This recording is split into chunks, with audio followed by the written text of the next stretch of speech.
It I'm only didn't gonna blow say up. this It went once. dead quiet, Either he sitting at our leaves own dinner or I table, do. kids close enough to The feel the choice is tension. yours. My wife looked at me and said, "Apologize to him, or leave." No heat, no hesitation, just cold. Across from me, dude leaned back, real comfortable, wearing that stupid little grin like he already won. My I'm only son gonna dropped say his this eyes. once. My daughter Either he froze leaves mid-scroll. And or right I there, do. it hit me. The This choice wasn't is about yours. respect, or work, or pride. She picked him, right in front of our kids. I didn't argue, didn't snap. I just checked out. Because when someone makes you the fool at your own table, the decision's already made, and I wasn't about to beg for my place in my own life.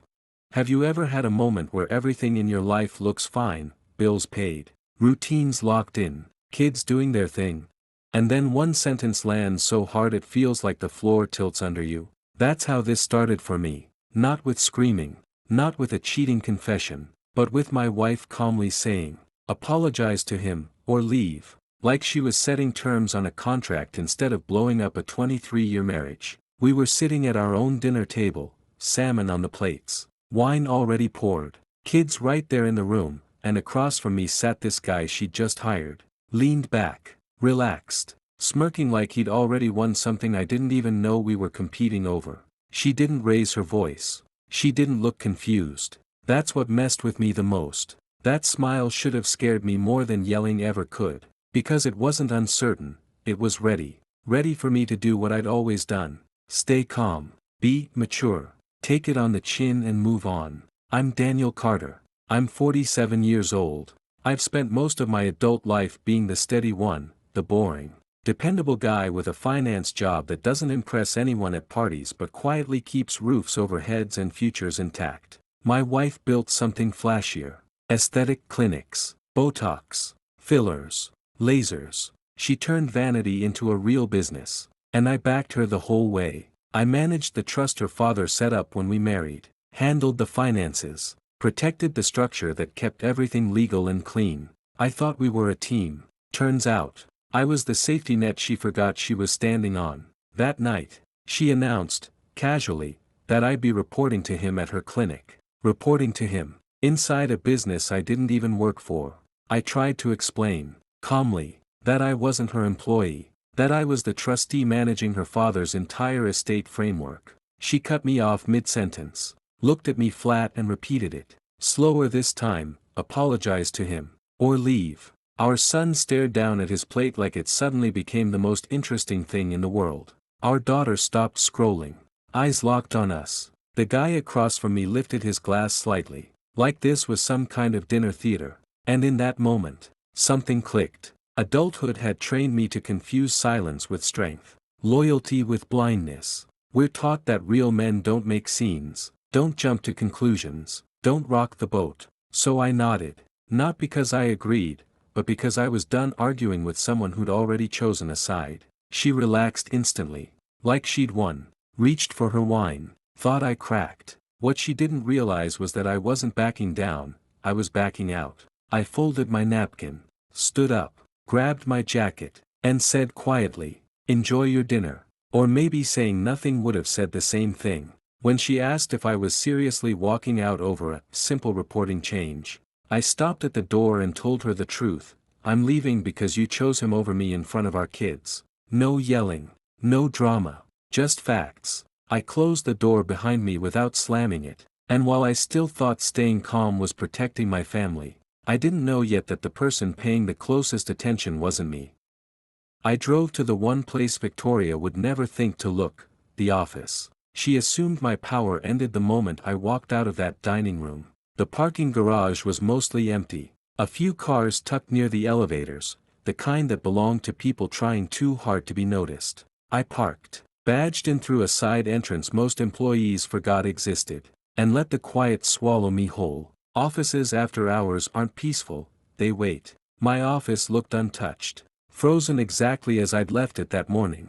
Desk clean, chair pushed in, and there, centered like an accusation, the framed photo from Emily's high school graduation. Victoria smiling, my arm around her waist. Back then, that picture felt like stability. Now it reminded me, For my kids. Everything depended on what I did tonight. I didn't sit down. I went straight to the bottom drawer and pulled out the accordion folder I'd been assembling quietly for weeks. Copies of trust documents, financial statements, correspondence, the legal backbone holding Victoria's clinics, investments, and protections together. The structure she believed she controlled. The structure I had managed flawlessly for over a decade.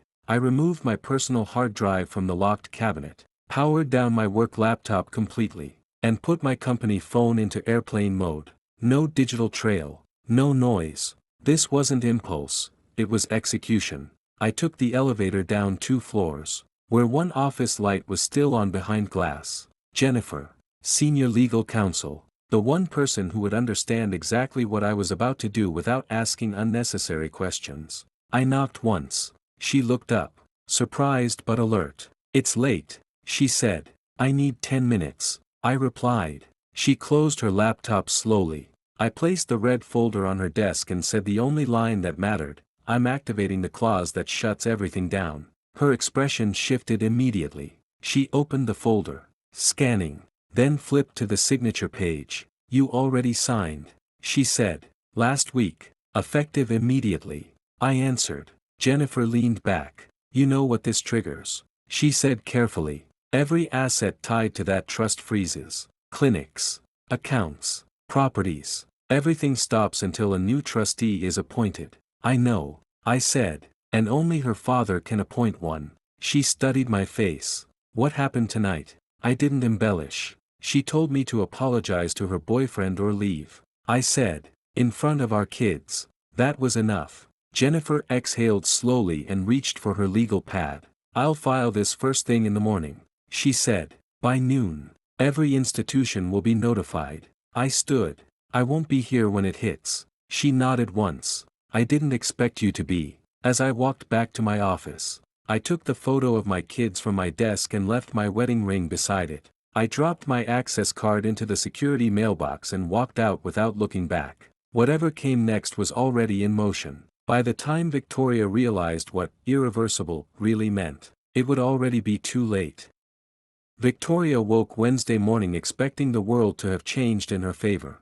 She hummed as she moved through the kitchen, hair curled perfectly, suit pressed and sharp, the picture of control she loved to project on social media. Her phone buzzed constantly with notifications, all from the wrong place. She reached for her Hendrix Pharmaceuticals keycard, only to see it lying on the marble countertop next to a folded piece of hotel stationery. 7 words in my handwriting: "Tell your lawyer I'm done." Confusion flickered across her face. Then disbelief. Then finally a slow realization that this was no prank. She flipped the card over, saw my ID, and for a brief moment, her smugness faltered. Outside, Ryan Patterson arrived at the driveway, coffee in hand, ready to play the oblivious corporate partner. He had no idea the storm had already begun. Inside, Harold Whitaker, the family trust attorney, appeared, running, disheveled, urgent, a man usually composed beyond measure. "Ma'am," he gasped, sliding a red folder onto the foyer table. He resigned. Victoria froze, fumbling for control. Harold's hand trembled slightly as he pointed to the critical paragraph. Her husband, Daniel Carter, the trustee, had activated the clause that froze every asset under the trust umbrella. Every account, clinic fund, and investment, suspended. She turned to Ryan,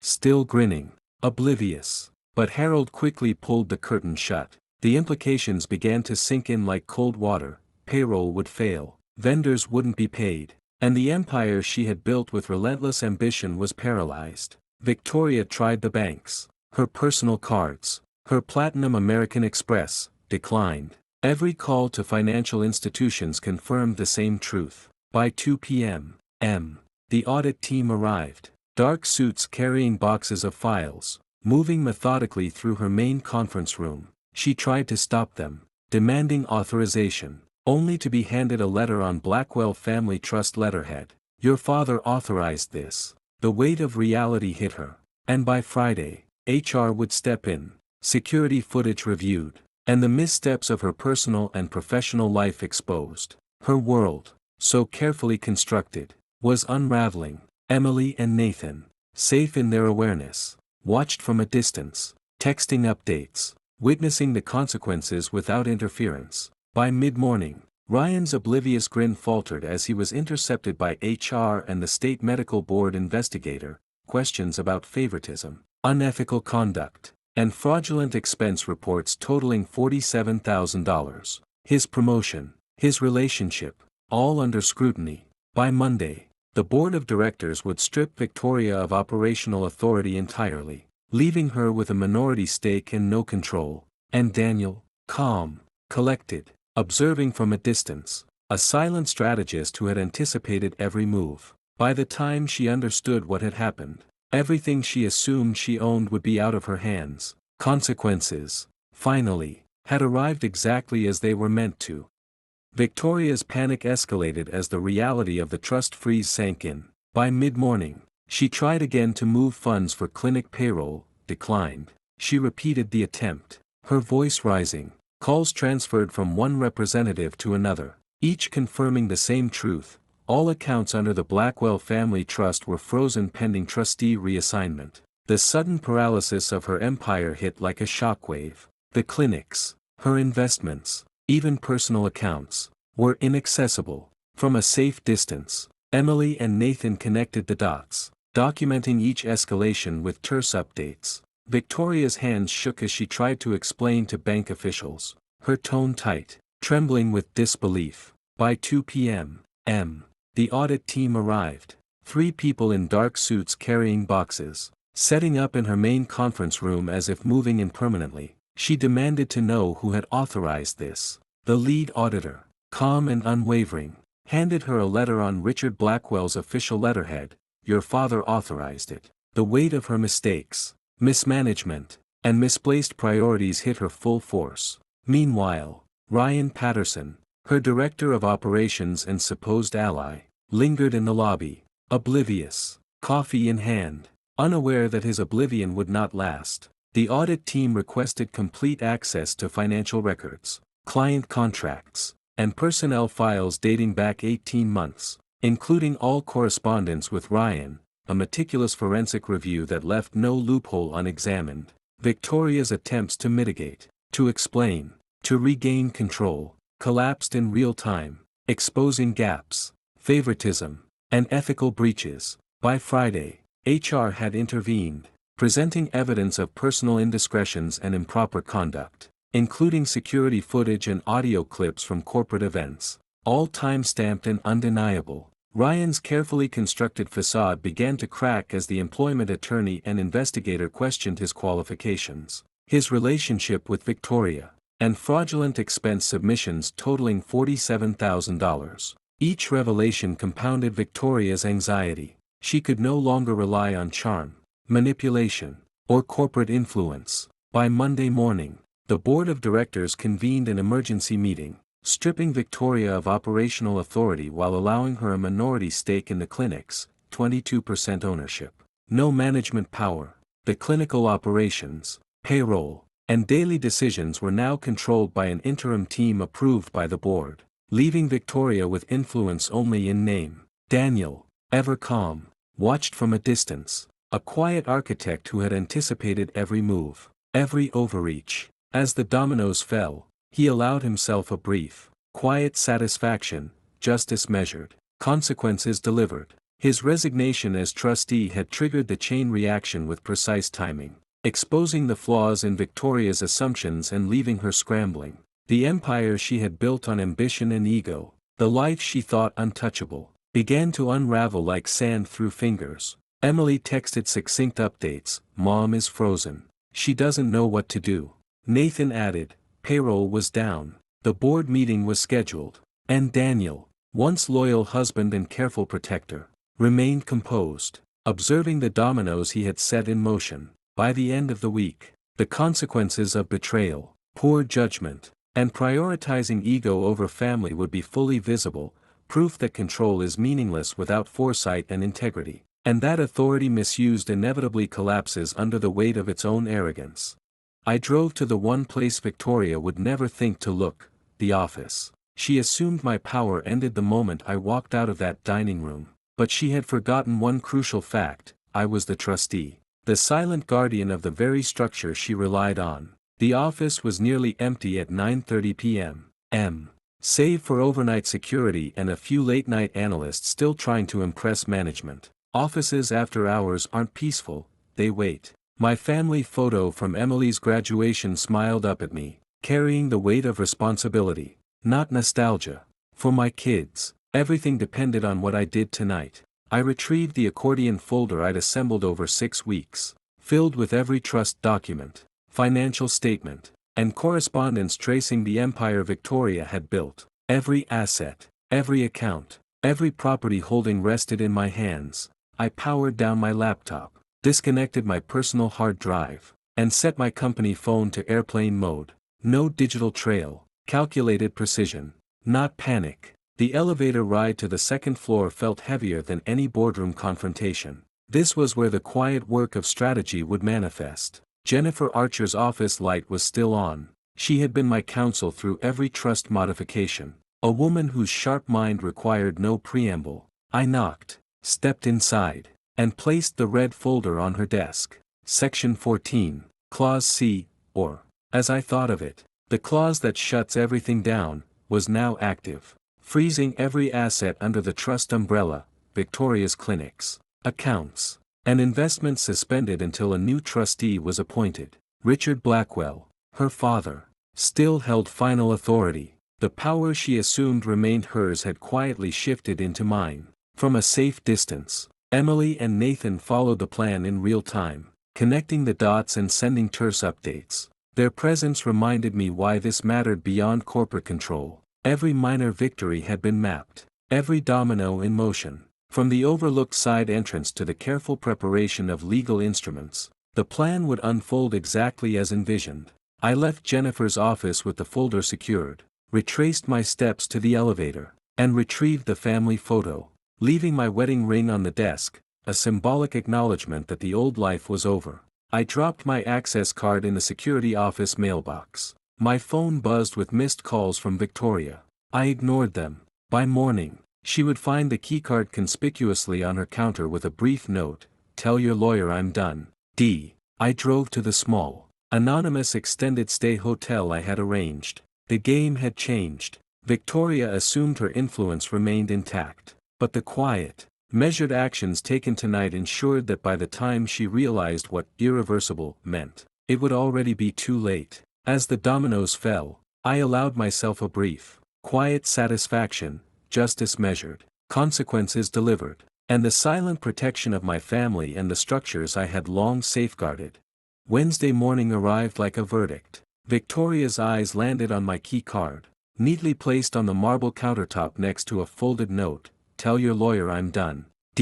Her smug composure evaporated instantly, replaced by disbelief and panic. Outside, Ryan Patterson, oblivious to the storm, pulled into the driveway, coffee in hand, grinning like the world still revolved around him. Then Harold Whitaker, the family's trusted attorney, appeared at her door, running, tie crooked, jacket flapping, breathless. "Please tell me he didn't resign," he gasped, urgency breaking through his usual composure. Victoria stammered. Caught off guard, Harold placed a red folder on the table, pointing to the clause that would immobilize every asset under the trust umbrella: clinics, investments, and properties frozen instantly. Her coffee sat steaming and forgotten. Payroll failed, credit cards declined, accounts locked. Audit teams arrived in dark suits, boxes in hand, setting up in the clinic's largest conference room like an invading army. Emily and Nathan, still observing from a safe distance,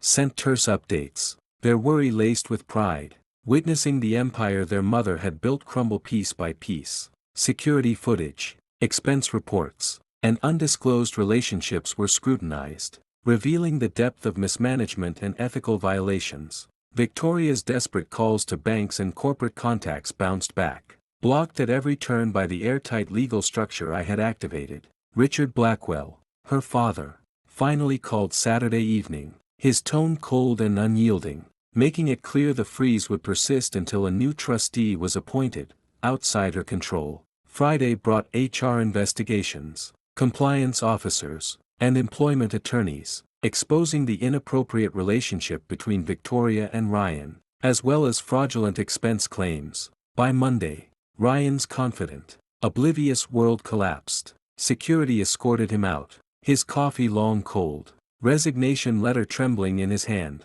Victoria, isolated in her office, finally understood the consequence of her arrogance, her operational authority stripped, interim management appointed, and repayment of fraudulent expenses enforced over a 36-month schedule. Emily texted from across the street, watching each devastating moment, her fingers trembling as she documented the unraveling of her mother's empire. Amid the chaos, I remained calm, meticulously aware that every step safeguarded not just assets but the dignity and stability of my children. The lesson was irreversible: decisions driven by ego carry consequences, and authority without wisdom is meaningless. As the dominoes fell, I allowed myself a brief, quiet satisfaction: justice measured, consequences delivered. By the time Victoria grasped the full impact, it was too late. The family I cherished remained protected, unshaken, and intact, while those who had underestimated loyalty and integrity faced the inevitable fallout.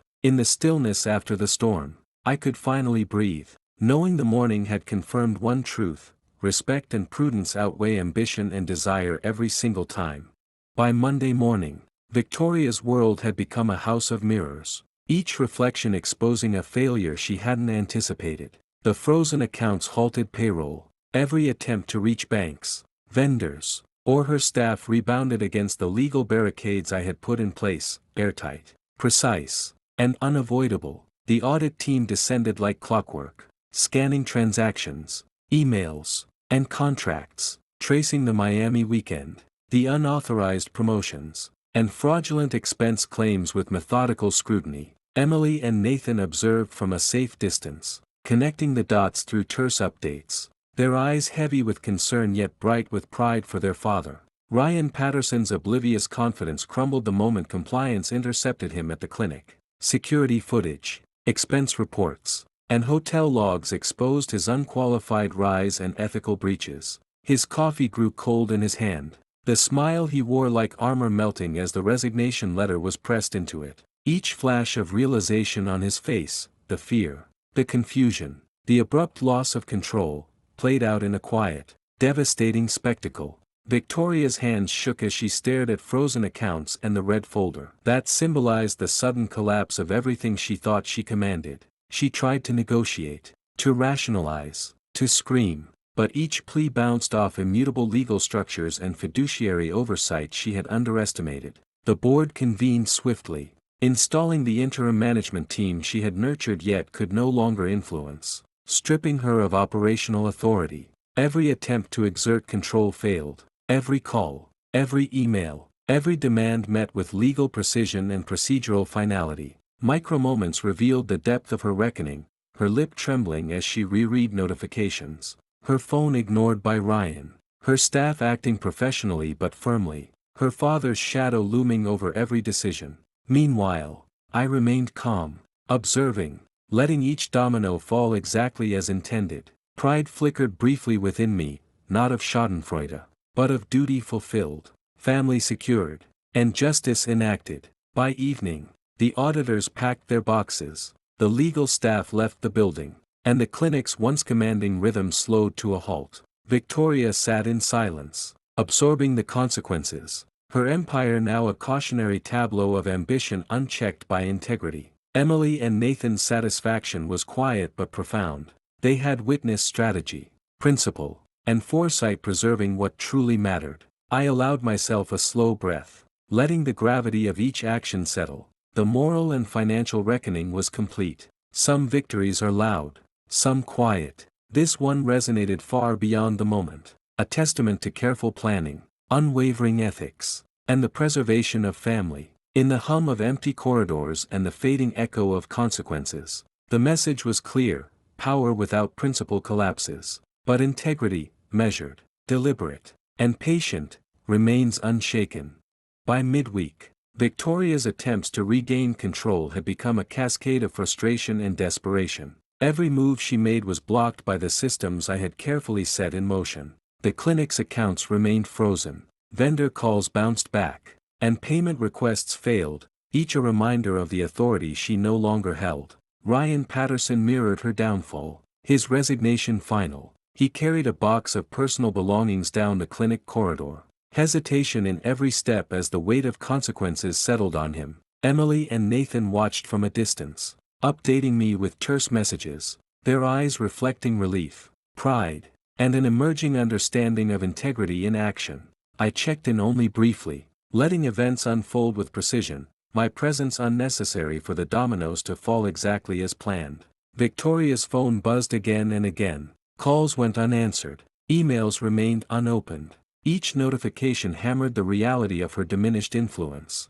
She gripped documents, shuffled papers, and tried to rally her team, but professional boundaries and procedural authority left her powerless. Her voice echoing off walls that no longer obeyed her commands. The legal letters, audit findings, and trust provisions formed a wall she could neither negotiate nor bend, a consequence of choices made without foresight. For my kids, everything depended on what I did tonight, and as the day stretched into afternoon, I allowed myself a brief, quiet satisfaction, not triumph over her, but the knowledge that family, dignity, and justice were secure. By mid-afternoon, the board convened, and Victoria faced the interim management team, a shadow of authority replaced by procedural inevitability. Each restriction, each requirement, each decision reinforced the lesson she could no longer ignore: personal ambition without accountability carries cost. Emily and Nathan observed from outside, silently absorbing lessons about strategy, patience, and ethics. I sipped coffee, watched the city skyline from my hotel window, and reflected: foresight matters, principles guide decisions, and protecting what is essential requires restraint and calculated precision. By evening, auditors departed, HR meetings concluded, and operational control stabilized under the board's temporary authority. Victoria remained silent, absorbing the loss, while I stepped outside, letting the quiet of the city evening settle over me. Every choice, every precaution, every move had led to this moment, a culmination of strategy, morality, and family-centered protection. Reading Emily and Nathan's updates, I felt a resonance beyond professional or financial victories. Trust had been reinforced, loyalty honored, and foresight validated. Consequences had arrived, lessons were delivered, and the empty corridors she once controlled echoed the weight of responsibility. By nightfall, the quiet victory was complete, not in chaos, but in calm knowledge that the future, and my children's well-being, remained secure. By Monday, Victoria's world had become a study in unraveling control, each moment reinforcing the consequences of her impulsive decisions. The board convened an emergency session, the room filled with faces that had once supported her ambitions, now observing her with measured disappointment and authority. Richard Blackwell sat at the head, his gaze unwavering, a constant reminder that oversight transcended her personal ego. Victoria attempted to assert herself, her voice carrying fragments of past confidence, but her directives were met with procedural clarifications, legal nuances, and the quiet dismissal of her authority. Outside the room, Ryan lingered near the elevator, coffee in hand, unsure how to navigate his forced resignation as security escorted him out with a polite but firm gravity. Emily texted updates in real time, noting every board decision. They've stripped operational control. She can't stop this. Nathan, standing across the street,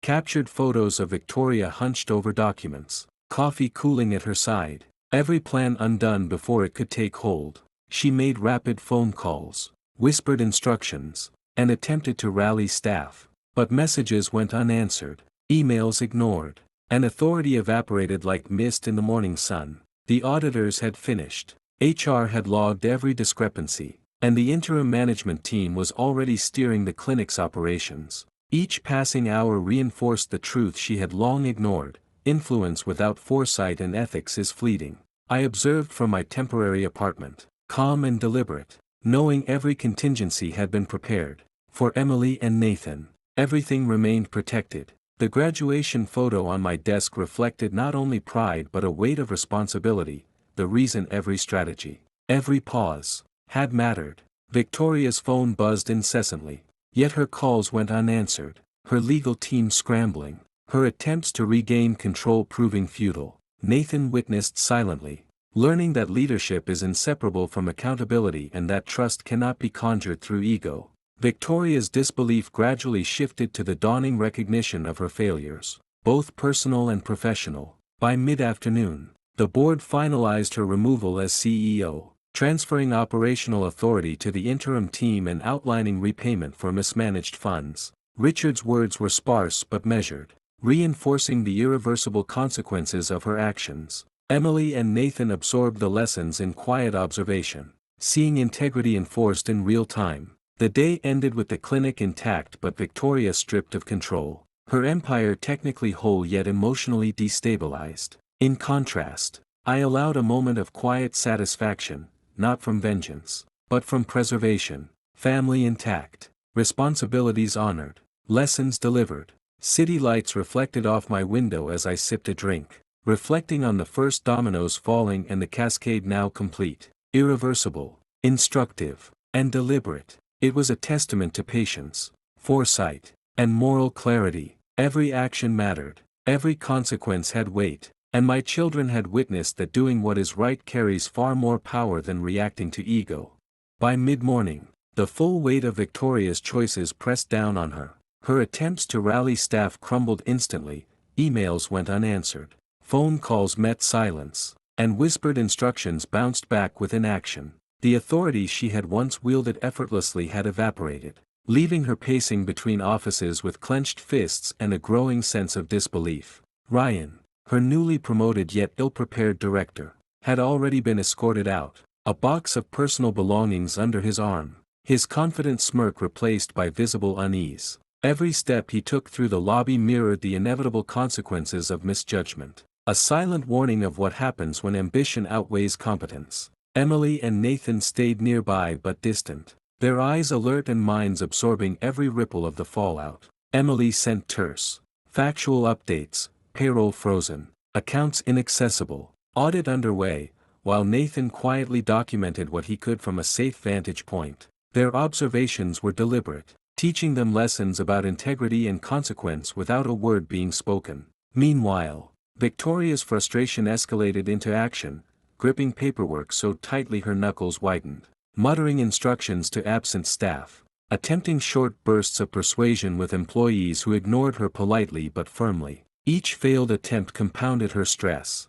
and the more she pushed, the clearer it became that control was no longer hers. Across the street, I watched, calm and deliberate, noting that every system I had set in motion worked as intended. Payroll was inaccessible, operational authority had shifted seamlessly to the interim management team. Financial maneuvers she tried to execute were either reversed or blocked outright. Richard's influence, omnipresent but unseen, ensured that the integrity of the trust and the business remained intact. Emily texted sporadically, narrating minor victories in her mother's unraveling. Mom tried to run payroll. Failed. HR won't answer. Nathan's silent snapshots mirrored hers, capturing fleeting moments of panic, disbelief, and dawning comprehension. By late afternoon, Victoria's composure had fractured. Coffee sat cold on her desk. Her phone buzzed incessantly with missed calls, and every notification reminded her of the authority she had lost. Each failed transaction, each unanswered query, each blocked request was a lesson in accountability. I allowed myself a slow breath, aware that the dominoes had fallen exactly as intended. The family's security remained intact, the business protected, and the lesson for my children was visible without instruction. Choices have consequences. Power demands responsibility, and integrity is never optional. In the quiet, Emily and Nathan absorbed these truths firsthand, seeing not just the collapse of a professional facade but the enduring value of foresight, patience, and moral resolve. Meanwhile, the clinic continued functioning smoothly under competent leadership, proving that systems grounded in diligence and ethical oversight endure even when ambition falters. The day closed with a quiet but undeniable victory, not for retribution, but for justice, foresight, and the preservation of family. By Tuesday evening, Victoria's isolation had crystallized into a suffocating dread. She paced the empty corridors of Radiant's aesthetic clinic, Her phone clutched like a lifeline that no longer worked. Emails remained unanswered. Staff unresponsive. Her influence slipping like sand through her fingers. The audit team had settled into the conference room. Files stacked around them like silent judges. Every move she attempted, calls to vendors, directives to employees, frantic efforts to unfreeze accounts, was met with silence or polite refusal. Each failure deepened her panic. Outside the building, Emily and Nathan observed from a distance, quietly documenting every shift in posture, every subtle expression. Emily sent succinct updates, payroll frozen, interim team handling operations. Nathan absorbed microdetails, noting her tense shoulders, furrowed brow, and the slow dawning realization that the empire she had built was no longer hers to command. Inside, Victoria attempted a meeting with her interim staff, her voice sharp, her words precise, but the responses were polite nods, not obedience. She realized, too late, that her authority had evaporated. The board meeting was scheduled for 9 a.m. Wednesday, but Victoria spent the night in a restless haze, replaying the dinner confrontation, Daniel's calm departure, and the moment the red folder appeared on her kitchen counter. Morning brought no relief. She entered the boardroom to find 7 members, 2 attorneys, and Richard Blackwell himself waiting. The weight of their collective gaze pressed down on her. Dar. Patricia Haynes, board chairman, opened a leather portfolio and began. Our review identified several concerns: appointment of unqualified personnel, undisclosed personal relationships affecting management, and financial irregularities totaling $47,000. Victoria's stomach dropped. She had anticipated criticism but not this clinical, unyielding dismantling of her decisions.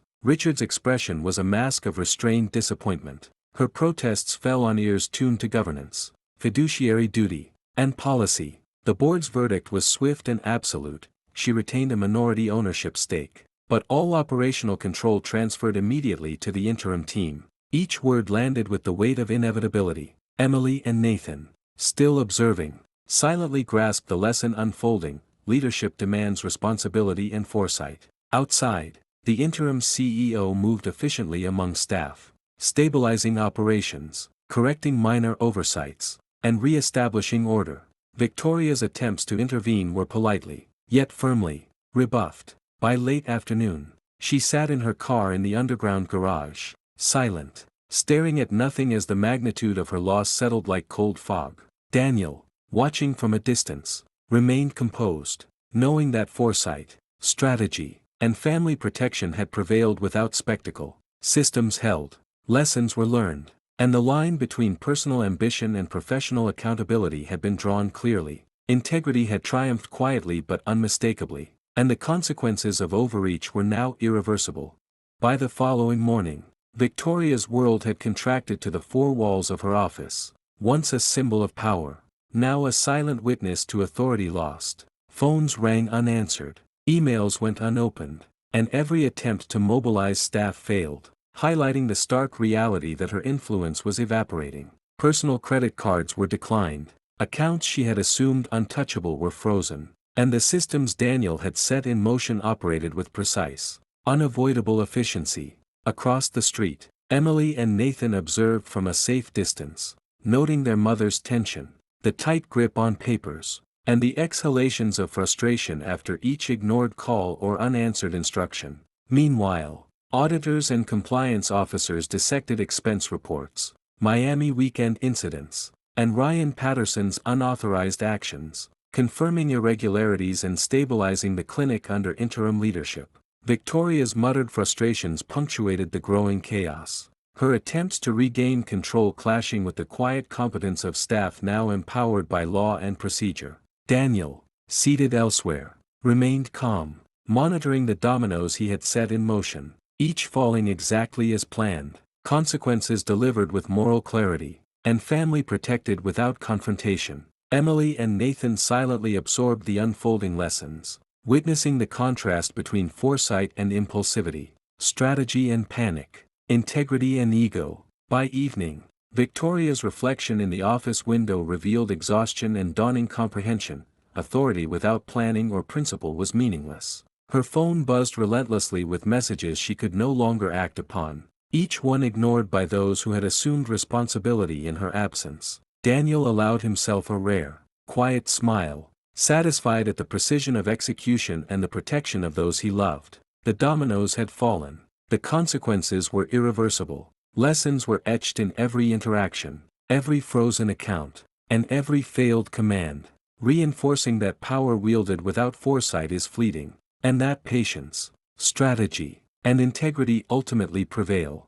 By midweek, Victoria had been summoned to the Radiance Clinic boardroom, a place once familiar but now transformed into a stage for accountability. Her operational power had been suspended, and every decision she had made was under intense scrutiny. 7 board members, 2 legal advisors, and her father Richard, seated like a sentinel at the head of the table, watched her with varying degrees of disappointment, disbelief, and quiet judgment. Each point of the audit was delivered deliberately: Ryan Patterson's promotion despite inadequate qualifications, the undisclosed Miami weekend, fraudulent expense claims totaling tens of thousands, and the breach of fiduciary duty that had put the clinic at real risk. Every accusation was precise, leaving no room for argument or excuse. Victoria's mind raced, replaying the dinner confrontation, Daniel's calm exit, and the moment the red folder had appeared on her kitchen counter. She attempted explanations,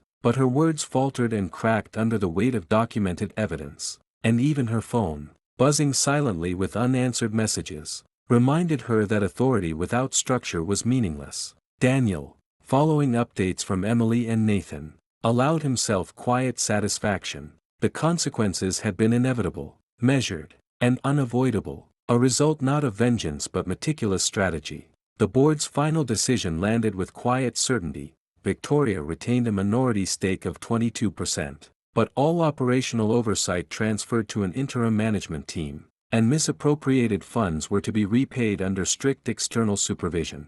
Her influence, once wielded with casual certainty, was now constrained and controlled. Richard's steady gaze conveyed disappointment mixed with relief, signaling that stewardship of the family legacy demanded more than ambition, it required foresight and moral clarity. Outside the boardroom, Emily and Nathan observed silently, seeing their mother's vulnerability and their father's composed authority, understanding the difference between impulsive ego and patient strategy. Victoria's reflection in the glass walls revealed exhaustion, the pale echo of someone confronting the full consequences of her choices. Each document, note, and time-stamped record reinforced Daniel's plan. Family, finances, and legacy were protected without spectacle yet with undeniable precision. As the boardroom emptied, the weight of irreversible decisions settled in the room. Victoria's unchecked reign was over. Daniel's calm, thoughtful foresight had prevailed. Lessons of patience, responsibility, and moral prudence resonated quietly, showing that true power is earned and maintained through wisdom and principle, not audacity alone. In the silent aftermath, the family's balance had shifted irrevocably, a subtle yet profound recalibration that left Daniel not just as a husband who had been betrayed, but as a guardian of dignity, foresight, and enduring legacy.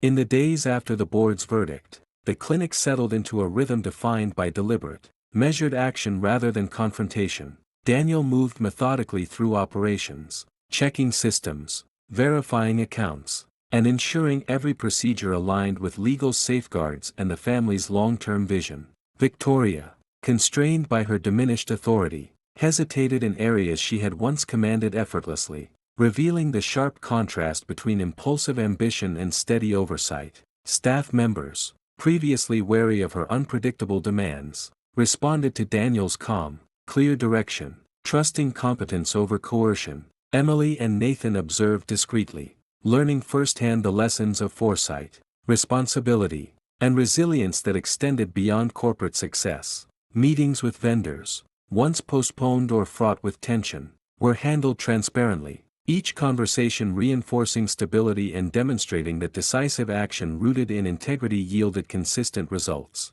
Minor operational hiccups occasionally surfaced, misfiled documents, delayed shipments, but Daniel's measured responses converted each challenge into a teaching moment, subtly reinforcing the principle that steady leadership can absorb disruption without panic. Victoria's moments of hesitation offered glimpses of introspection, a quiet acknowledgement of the consequences of unchecked ambition. while the children's observations served as a living mirror of the family's evolving values. The red folder, now safely stored, symbolized accountability and the culmination of careful planning, its presence a reminder that every action has a consequence. Daniel extended his attention beyond operations, considering ethical implications, employee morale, and the broader culture of the clinic. Recognizing the importance of engagement, he acknowledged staff contributions, clarified processes, and provided consistent guidance, fostering renewed confidence and a sense of shared purpose.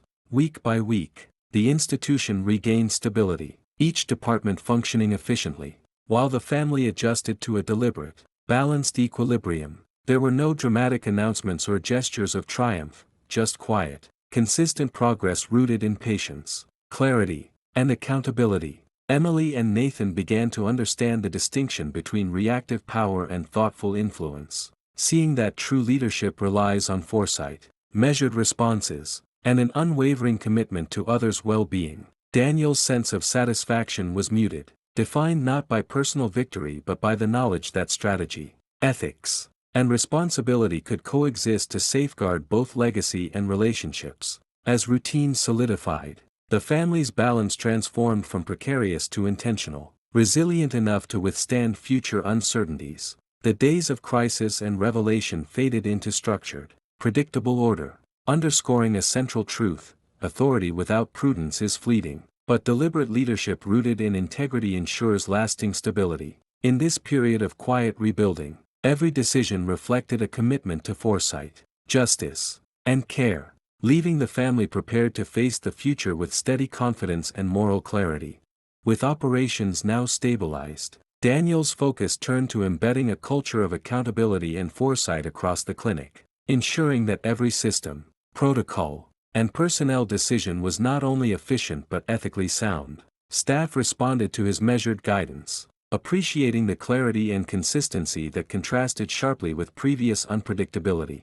Minor hiccups, a delayed shipment, a scheduling conflict, or an overlooked report, were handled swiftly and calmly, providing teachable moments without triggering panic, and reinforcing the principle that challenges were best met with strategy rather than impulsivity. Victoria, still adjusting to her diminished authority, observed the transformation with a mixture of frustration and reluctant respect, recognizing that her prior impatience had contributed to earlier disruptions. Even subtle resistance, hesitated instructions, quiet corrections, served to highlight the stark contrast between reactive management and deliberate leadership. Emily and Nathan, present yet unobtrusive, absorbed every moment, noting how deliberate choices, ethical rigor, and patience produced tangible results. They witnessed that true influence was not derived from dominance or force, but from consistency, integrity, and the careful orchestration of decisions over time.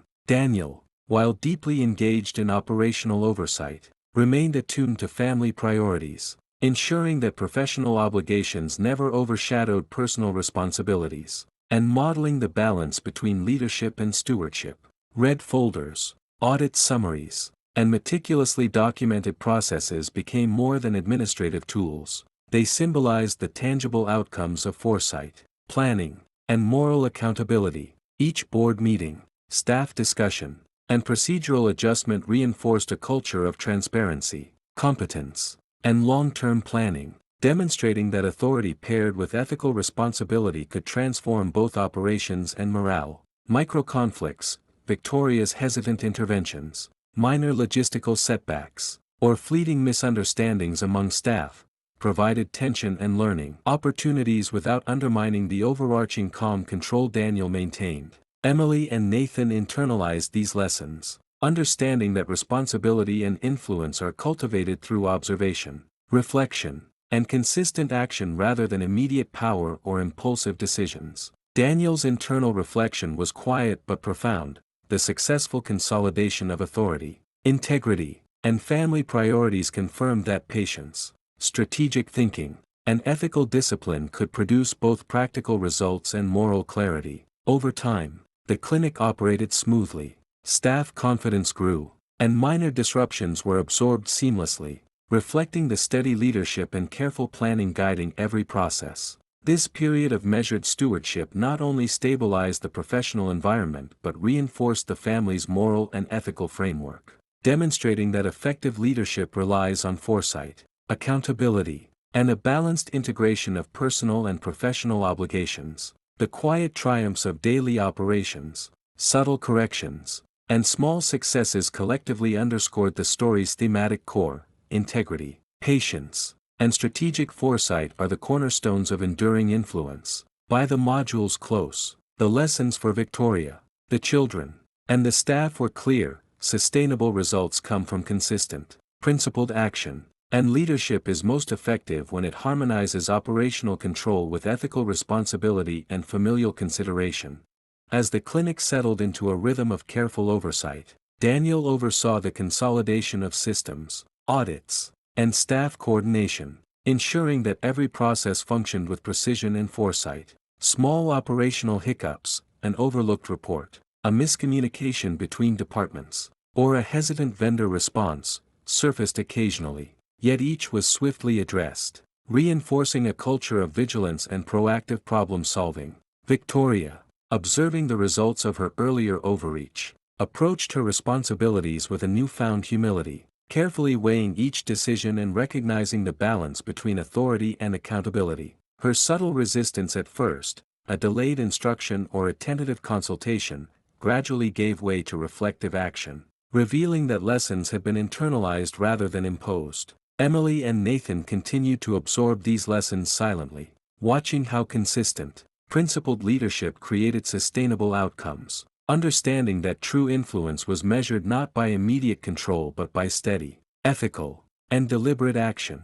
Daniel's reflection was quiet but profound: the cumulative effect of patience, strategic planning, and ethical integrity achieved more lasting impact than any reactive gesture or impulsive command could. Visual reminders of earlier tension, the red folders, audit summaries, and procedural notes, now symbolized stability, demonstrating the consequences of thoughtful oversight rather than crisis management. Day by day, the clinic operated efficiently, relationships stabilized, and minor operational challenges were neutralized before they could escalate, highlighting the value of foresight and careful stewardship. Victoria's transformation, subtle yet undeniable, reinforced the moral that leadership is strengthened through reflection, not ego, and that authority carries responsibility beyond personal ambition. The children's quiet observation cemented their understanding of ethical influence, showing that patience, consistency, and integrity leave tangible,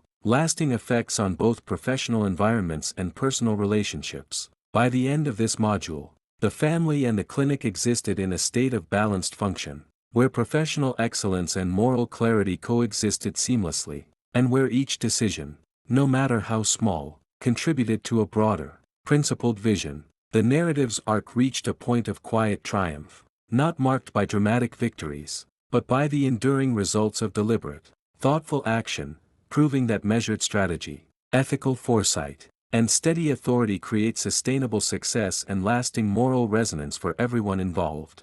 The storm had passed, but its traces lingered in quiet corners of the house and clinic. Daniel stood in the kitchen, the red folders gone, the air no longer thick with tension, while staff moved efficiently, their actions precise and confident after witnessing order restored. Victoria sat across from him, papers neatly stacked, her posture softened, no longer bristling at authority, quietly absorbing the lessons of patience, foresight, and measured decisions. Emily and Nathan observed from nearby, notebooks in hand, their eyes reflecting curiosity and understanding, the kind that comes from watching consequences unfold rather than being told. Daniel allowed himself a brief moment of satisfaction: systems intact, audits complete, dominoes landing exactly as intended, yet his mind remained alert. Victories were never permanent, only chapters in a larger narrative, opportunities to refine strategy and prepare for the next challenge. Victoria whispered an understated acknowledgement, admitting she hadn't seen the full picture before, while Emily scribbled a note on integrity and responsibility and Nathan nodded, silent but aware. Outside, the Miami skyline stretched golden and calm, but Daniel's gaze lingered on the horizon, knowing subtle shifts and tiny missteps always foreshadowed the future. As the family shared a brief moment of quiet together, a faint ping from a phone on the counter drew Daniel's attention. A cryptic message appeared, proof that the world beyond this room continued to move and evolve, setting the stage for what lay ahead. Calm had returned, yet anticipation stirred. Lessons had been absorbed, and the quiet strength of the household stood ready, leaving the viewer with curiosity and an unspoken invitation to witness the next chapter.